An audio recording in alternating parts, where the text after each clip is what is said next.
Kumusta mga kasaliksik? Hindi porket magnanakaw ka ay matalino ka na dahil maraming mga magnanakaw ang hindi pinag-iisipan ng kanilang ginagawa. Kaya naman mula sa mahiwagang martilyo ni ate hanggang sa nayari sa espadahan ay pag-usapan natin ang 10 mga magnanakaw na agad pinagsisihan ang kanilang ginawang krimen. Kaya kung handa ka nang mapanood ang mga nakakatawang pangyayari na ito ay simulan na natin. Number 10. Ang martilyo ni ate. Ang akala ng isang magnanakaw ay matatakot niya ang tindera ng tindahan para makuha ang lahat ng mga pera dito. Ngunit nagkakamali siya ng malaki. Lumapit ang magnanakaw sa counter at makikitang nagkukunwari nga itong bibili ng soft drinks. Pagkabukas ng tindera ng cash register, dito na agad na binunot ng magnanakaw ang kanyang baril. Dahilan para mapahinto ang tindera. Pero hindi niya alam na may plano na pala ang tindera. Tumalo ng magnanakaw sa counter para kunin ang pera pero mabilis ang tindera. Sinunggaban niya ang baril ng magnanakaw at nakipagbuno sa kanya. Pagkatapos, hinila niya ang magnanakaw at pinaghahampas ito ng rack. Nakatakas ang magnanakaw at nagtatakbo palabas ng tindahan. Pero hindi pa rin tumigil ang tindera. Kumuha siya ng martilyo at handang gamitin ito sa magnanakaw. Pero malayo na ang takbo nito. Number 9. Nakatikim ng golf club ang magnanakaw. Ayon sa mga polis ay may handa pang ang getaway car ang magnanakaw na ito, pero hindi niya alam na aalis siya nang walang makukuha. Ayon sa CCTV, pumasok ang magnanakaw sa tindahan at diretsong tinarget ang cash register.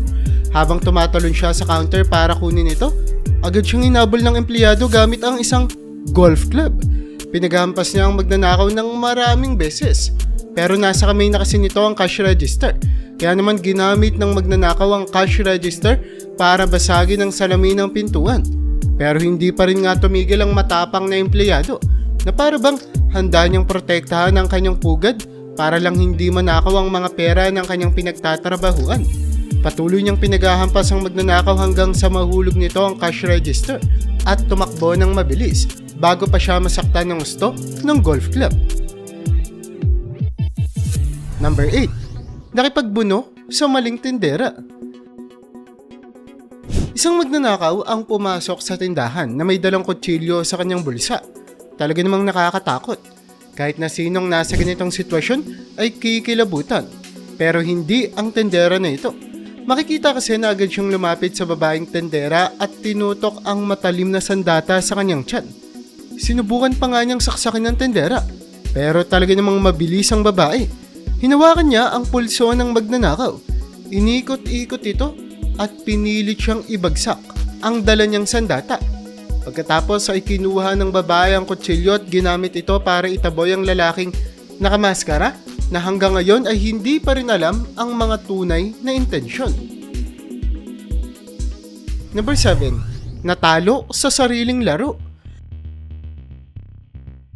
Isang magnanakaw ang mabilis na pumasok sa tindahan na may dalang maso at agad na binasag ang salamin. Pero wala siyang kamalay-malay na mas mabilis palang kumilos sa kanyang may-ari ng tindahan. Sa isang nakakagulat na pangyari kasi, makikitang tumalon siya patungo sa magnanakaw at marahas na itinulak ito palabas ng pinto. Habang nagpupumulit na makatakas ang magnanakaw mula sa kanyang pagkakahawak, sumampa pa ang kasama ng magnanakaw at sinubukan pang makipagbuno sa may-ari ng tindahan.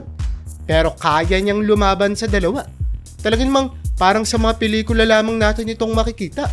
Mag-isa niya kasing itinulak palabas ng tindahan ang hindi lang isa, kundi 2 magnanakaw at pinatakbo sila sa kabaligtarang direksyon.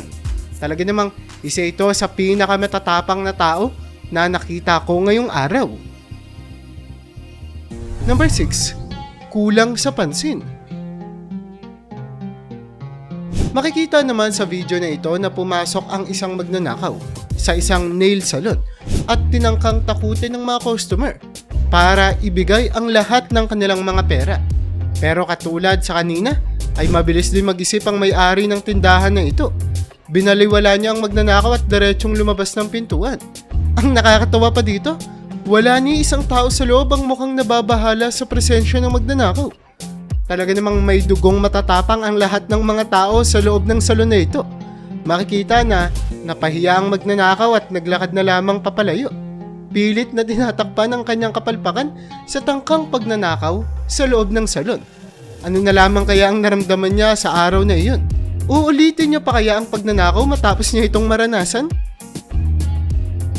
Number 5. Nagenggeng si Kuya.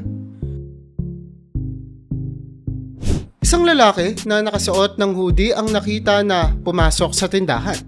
Pagdating niya sa counter, bigla siyang nagpapatok sa kisame at nagsimula nga siyang magdemand na ibigay ang lahat ng pera ng mga taong naroroon. Pero imbis na pera, bala ang binigay sa kanya ng may-ari. Ganito ang mangyayari kapag hindi mo pinagpapalanuhan ang iyong pagnanakaw. Kaya naman makikita natin dito na pilit niyang iniiwasan ng mga bala dahil baka matamaan siya.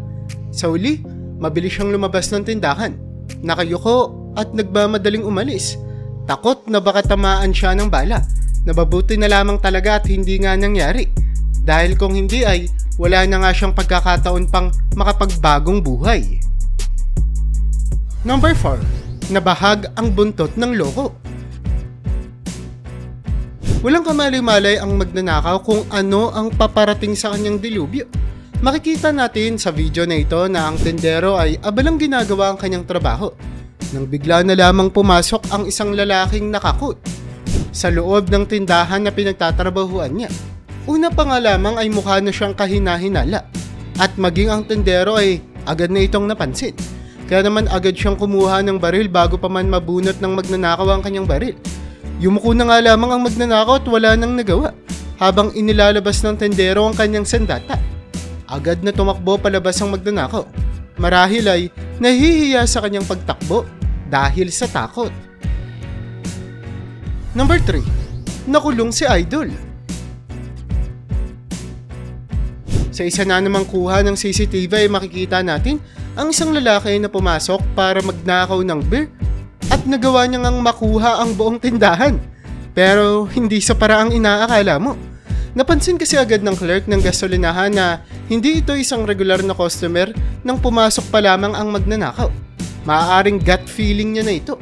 Kaya naman habang abala ang magnanakaw sa pagnanakaw ng mga bote sa tindahan, palihim na lumabas ang empleyado. Isang napakatalinong galaw para sa kanya. Dahil pagkalabas niya ay mabilis niyang isinara ang pinto sa likuran niya. Ang nakakatawa pa dito, sinubukan ng magnanakaw ang lahat ng paraan para mabuksan ang pinto. Mula sa pagbasag dito hanggang sa paggamit ng bote ng beer para buksan ang pinto. Pero sa kasamang palad ay wala talagang gumaganang swerte sa kanya. Number 2. Natanga si Totoy.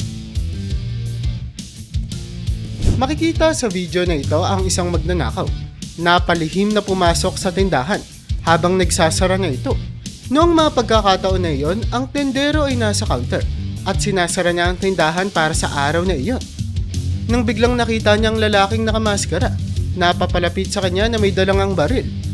Makikita natin na medyo natakot nga ang tendero sa umpisa, pero nagkaproblema ang magnanakaw sa pag-andar ng kanyang baril. Bagkus, na-jam ito at nagmukha pa nga siyang tanga. Nakita ng tendero ang pagkakataon at sinunggaban niya ng mabilis ang magnanakaw. Hinabol niya ang loko-lokong magnanakaw hanggang sa napilitan nitong ibagsak ang kanyang baril. Nagulat ang magnanakaw. Sobrang takot niya na hindi siya nagtagal at agad na tumakbo palabas ng pinto. Number 1. Nayari sa espadahan. Isang grupo ng mga magnanakaw ang rumaragasa patungo sa isang tindahan na may mga dalang armas. Isa itong nakakapangilabot na pangyari sa kahit na sino dahil buong grupo ng magnanakaw ang makikita nating umaatake. Pero ang hindi nila alam na kasing agresibo pala nila ang naghihintay na depensa. Pinagbabasag ng mga magnanakaw ang salamin ng tindahan hanggang sa magkapira-piraso ito. Tumakbo ang mga empleyado pero hindi alam ng mga magnanakaw na naghahanda lang pala sila para sa isang malupitang labanan. Pagpasok ng mga magnanakaw sa basag na salamin, bumalik ang mga empleyado na may dalang mga machete. Parang inihanda nila ang kanilang buong buhay para sa sandaling ito. Nagpaputok nga ang mga magnanakaw para takutin ang mga empleyado, pero hindi sila nagpatinag. Isa na naman ito sa mga eksena na parang sa mga pelikula lamang natin makikita.